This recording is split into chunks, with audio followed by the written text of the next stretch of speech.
Okay, here we go. We're going to try to do Taylor polynomials in 5 minutes or less. That's how long I can record these for. First thing is, here we go. Here's the general form. We have a Taylor polynomial of degree n centered at C. Got to have some place to start. Some place where we're recording it from. That's our center. So you have this, which is going to be our constant term. This is going to be our first degree term, and please see it has a first derivative. This is going to be your second degree term. It's got a second derivative. And look at 2 factorial, second degree, second derivative, third degree term, nth degree term. So using this concept, we take a Maclaurin. Maclaurin just means C equals 0. So if they throw the word Maclaurin at you, you automatically know C equals 0. We're going to find a Maclaurin polynomial of degree 3 to approximate e to the x. So the function that we're dealing with, sometimes you know the function, sometimes you don't. But we're going to use e to the x. So, well, that's nice because e to the x, the derivative of e to the x is e to the x, and all the other derivatives are going to be e to the x. So we don't have to worry when we plug them all in. We just we're centering it at 0. Maclaurin tells us it's centered at 0. So e to the 0 is 1. So for all of these, when we do it the first time, that's going to be our constant.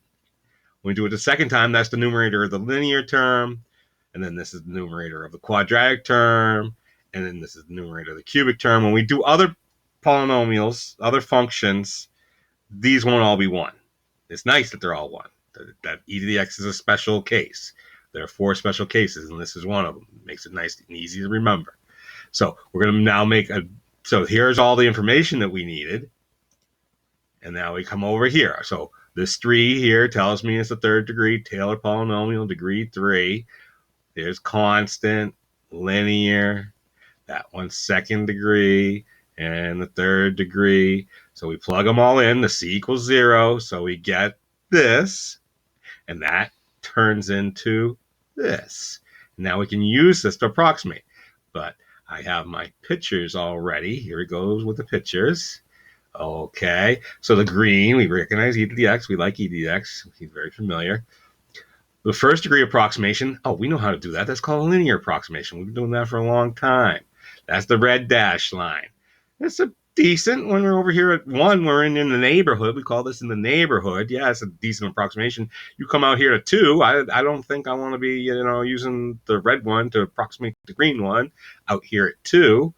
The blue is better. Blue gets me a little bit closer at 2. I got a little bit. This is our error. The difference between the approximation and the actual is the error.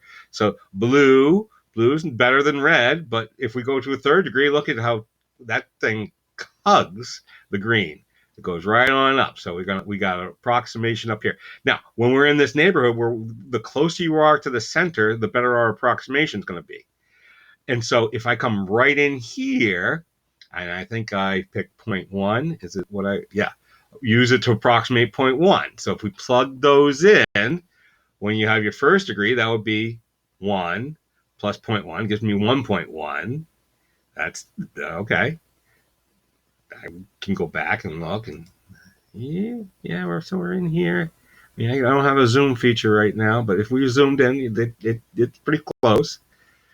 And then 1.105 for the secondary approximation. I couldn't find my approximate symbol because this should be 6 repeating out here. When we do it for a third degree, we plug everything in and we get this approximation. And I got my calculator ready. I'll go turn it back on. And our calculator tells us that one. So 1.105, 1.105, 16 repeating. I would round it up. So that, in 5 minutes or less, is how you do a Taylor polynomial. I'll be doing another one of those. But that's a good start.